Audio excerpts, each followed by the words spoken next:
आगे बढ़ते हैं। आजम खान, जिनकी तकरीरों को कौन नहीं जानता। अपनी तकरीरों से कटाक्ष करने वाले आजम खान के गले में अब शब्दों की ललकार नहीं रह गई, बल्कि आजम खान के गले से रूंधे हुए शब्द निकल रहे हैं। दूसरों का दर्द सुनने वाले आजम खान आज अपना दर्द गा रहे हैं। वोट देने का अधिकार खो चुके आजम खान रामपुर के उपचुनाव में अपने उम्मीदवार के लिए वोट मांग रहे हैं, जनता के सामने रो रहे हैं।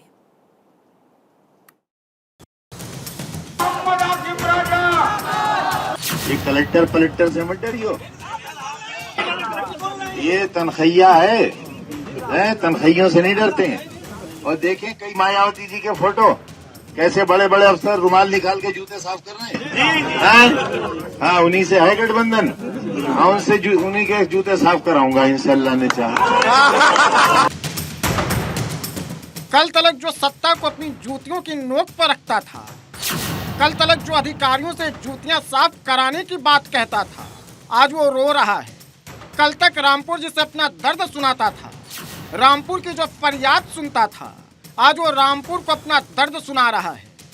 ये कहानी सत्ता के अर्श से फर्श पर गिरे उत्तर प्रदेश के कद्दावर नेता आजम खान की है। इसी किले के मैदान में मेरे सीने पर 7-7, 8-8 तमंचे रखकर गोली चलाई गई थी।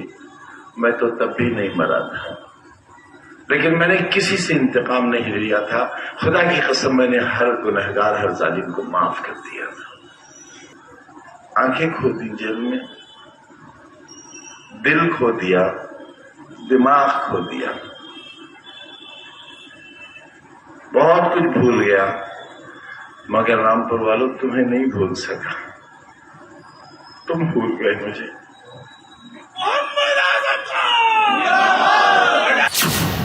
आसमान की बुलंदी से जमीन के मसले हल करने वाले आजम खान आज न आसमान के रहे और न ही जमीन के रहे।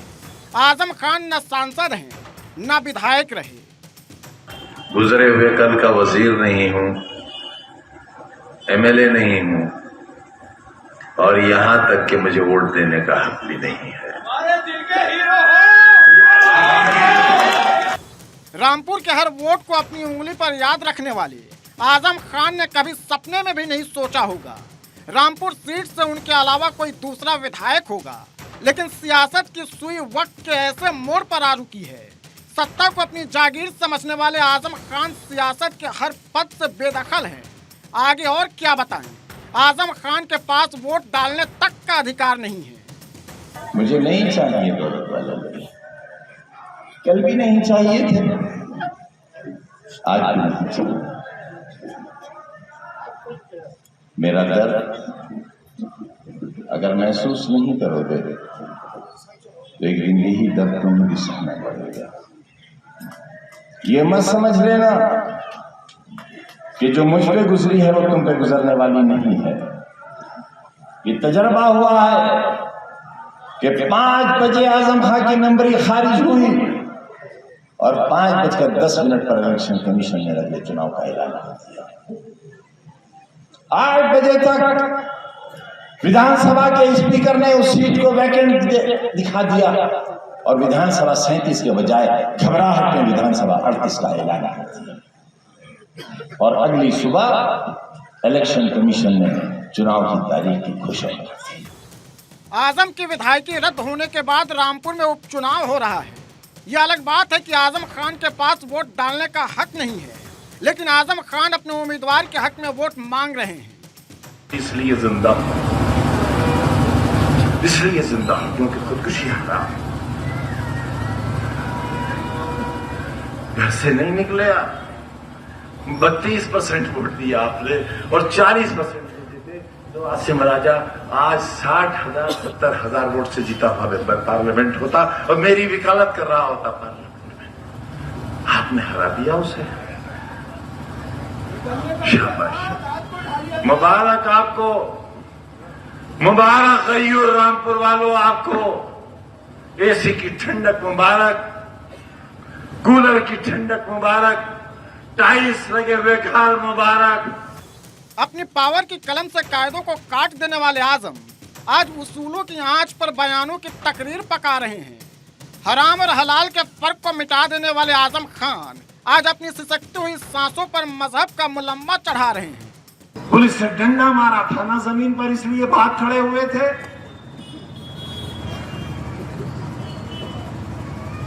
अगर एक जिस्म पर भी लग जाता तो मर तो नहीं जाते।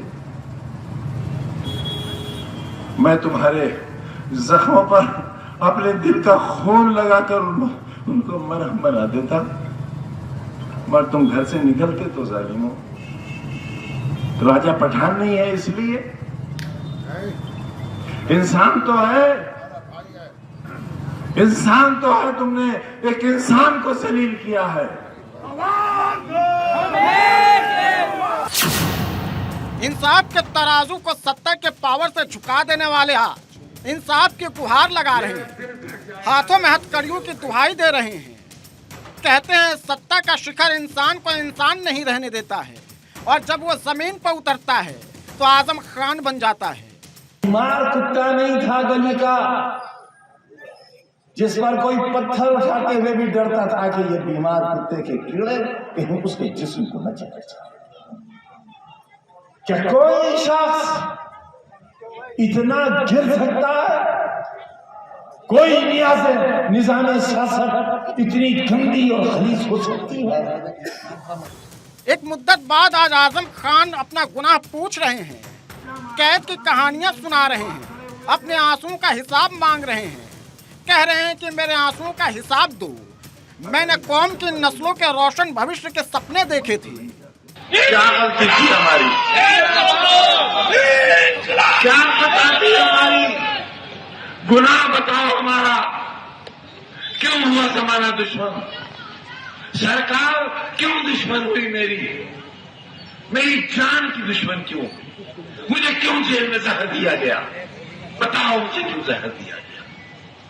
2 दिन तक कोरोना के भयानक मरीज को जेल के बाहर क्यों नहीं जाने दिया गया ताकि मैं मर जाऊं?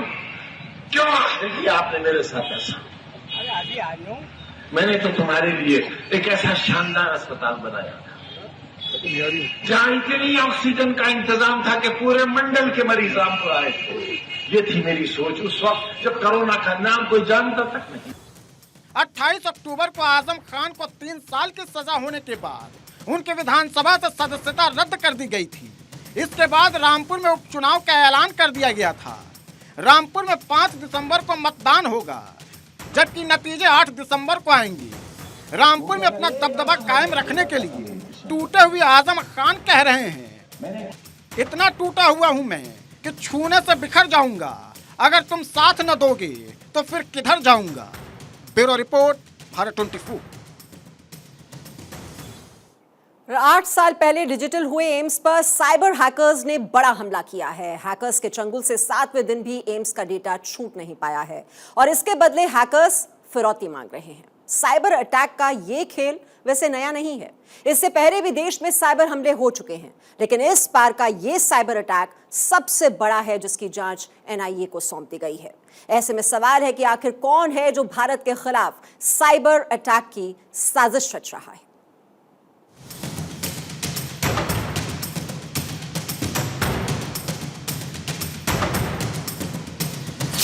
देश का सबसे बड़ा अस्पताल हैकर्स ने कर दिया जिसे बीमार, जो देता है दिग्गजों को दर्द की दवा। वो जूझ रहा है सबसे बड़े मर्ज से। हैकर्स के चंगुल में एम्स, एम्स को लगी बड़ी बीमारी।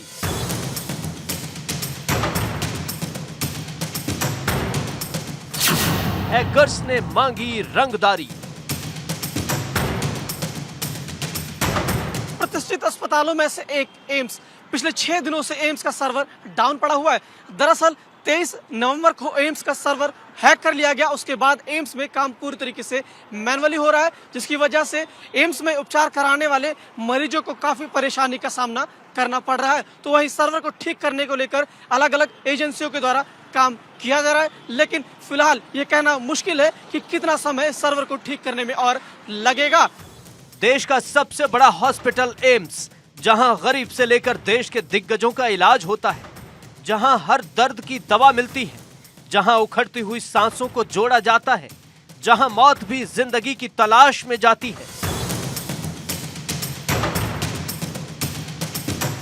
लेकिन देश के सबसे बड़े अस्पताल में लाखों सांसें कंप्यूटर में कैद हो गई हैं। एक एक सांस कंप्यूटर की गैलरी में अटक गई है, एक एक दवा फंस गई है। तारीख 23 नवंबर, वक्त सुबह के 6:45। देश के सबसे बड़े अस्पताल में सब कुछ सही चल रहा था, मरीजों को इलाज मिल रहा था, एक एक डेटा कंप्यूटर में सेव किया जा रहा था। तभी अचानक जब सुबह के 6:45 बजे तो एम्स पर अब तक का सबसे बड़ा साइबर अटैक हुआ। सबसे पहले इमरजेंसी लैब के कंप्यूटर सेंटर में यह बात पकड़ में आई।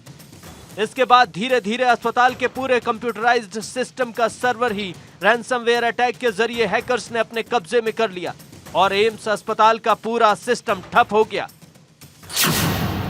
करीब 4 करोड़ मरीजों का डेटा चोरी। रोजाना 10 से 12 हजार मरीज ओपीडी में आते हैं। देश के दिग्गजों का होता है एम्स में इलाज। सोनिया गांधी से लेकर अटल बिहारी वाजपेयी तक, राष्ट्रपति प्रधानमंत्री का होता है एम्स में इलाज। वीआईपी का मेडिकल डेटा भी इसमें शामिल।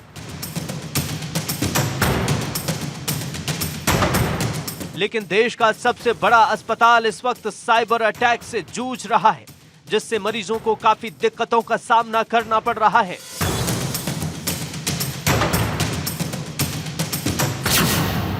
अस्पताल की ओपीडी और आईपीडी में आने वाले मरीजों को इलाज कराने में दिक्कत हो रही है। सर्वर ठप होने की वजह से ऑनलाइन अपॉइंटमेंट लेने और टेली कंसल्टेशन जैसी डिजिटल सेवाएं भी प्रभावित हो रही हैं। सभी सेवाओं को मैनुअल तौर पर चलाया जा रहा है।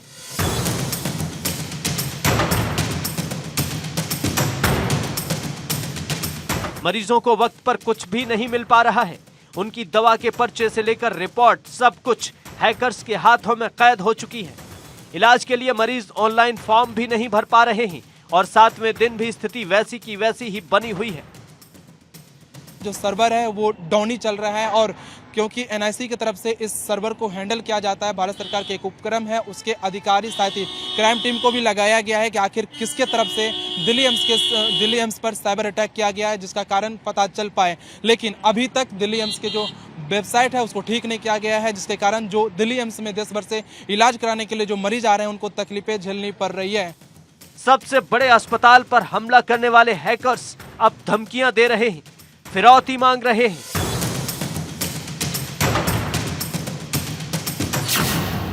हैकर्स ने सिस्टम बहाल करने के लिए 200 करोड़ की फिरौती मांगी है। हैकर्स ने पेमेंट क्रिप्टो करेंसी में करने को कहा है। हालांकि दिल्ली पुलिस ने किसी तरह की फिरौती मांगे जाने की बात से इनकार किया है। एम्स में जो सर्वर्स हैक हुए हैं, इन हैकिंग के पीछे कोई रैंसमवेयर ग्रुप भी हो सकता है जो कि डार्क वेब से इस तरह की रैंसमवेयर की कोई सर्विसेज चला रहे हों। वहीं हम बात करते हैं कि रैंसमवेयर होता क्या है। रैंसमवेयर एक वायरस होता है जो आपके सिस्टम पे आते ही आपके सारे डेटा को लॉक कर देता है और उस लॉक को खोलने के लिए आपको एक की जरूरत पड़ती है और वो की सिर्फ हैकर के पास होती है। मतलब जिस हैकर ने वो रैंसमवेयर वायरस बनाया है सिर्फ उसी के पास वो की होगी और किसी और पर्सन के पास वो की नहीं होगी।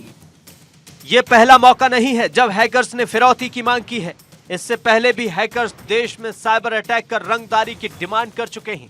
पुलिस ने एम्स पर हुए साइबर अटैक को रैंसमवेयर अटैक माना है।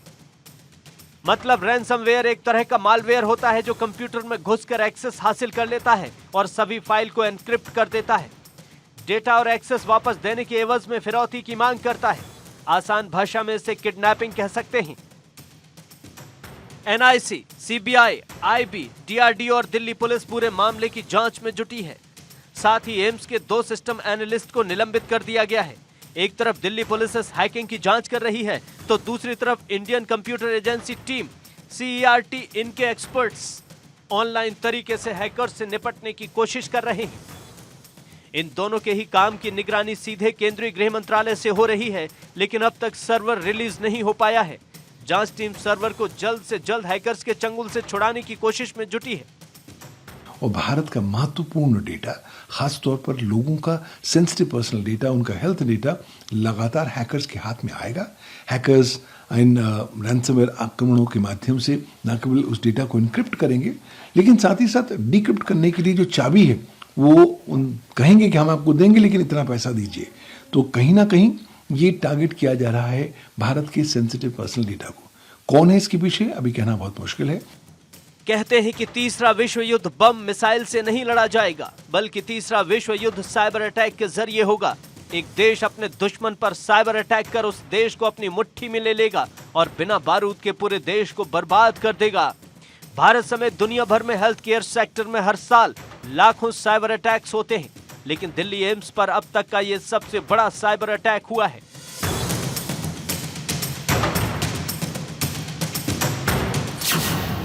भारत में हेल्थ केयर सेक्टर पर हर महीने 3 लाख साइबर अटैक होते हैं। अमेरिका में हर महीने करीब 5 लाख साइबर अटैक होते हैं। दुनिया भर में भारत दूसरा देश है जहां सबसे ज्यादा साइबर हमले हुए हैं। सवाल है कि आखिर किसने देश के सबसे बड़े अस्पताल की स्वास्थ्य सेवाओं को बाधित करने के लिए इतना बड़ा साइबर अटैक किया? इस हमले का असर है, आखिर इसका मकसद क्या है? इसके पीछे कोई बड़ी साजिश है? आखिर वो कौन है जो भारत के खिलाफ साइबर अटैक की साजिश रच रहा है?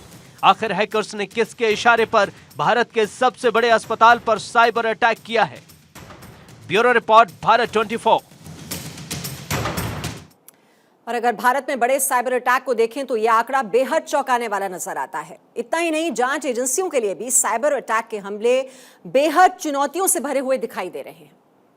तो कुछ आंकड़े हम आपको दिखा देते हैं। भारत में बड़े जो रैंसमवेयर हमले हुए हैं, कब हुए हैं, ये जानकारी इस वक्त आप देख रहे हैं। मार्च 2017 में दुनिया भर में WannaCry रैंसमवेयर का हमला हुआ, जिसमें 2 लाख से ज्यादा कंप्यूटर सिस्टम प्रभावित हुए। भारत में भी हजारों सिस्टम प्रभावित हुए। मार्च 2018 में पंचकुला में हरियाणा बिजली वितरण निगम के हेड ऑफिस के कंप्यूटर पर एक मैसेज फ्लैश हुआ और उसमें सिस्टम हैक होने की बात लिखी गई, जिसके बदले 1 करोड़ की मांग की गई थी, जिसे बिटकॉइन में जमा करना पड़ा। अप्रैल 2019 में Telangana Andhra Pradesh state power utility के सिस्टम पर रैंसमवेयर हमले हुए। सिस्टम को हैकर्स ने कंट्रोल कर लिया था, जिसके बाद कई तरह की सर्विसेज प्रभावित हुई।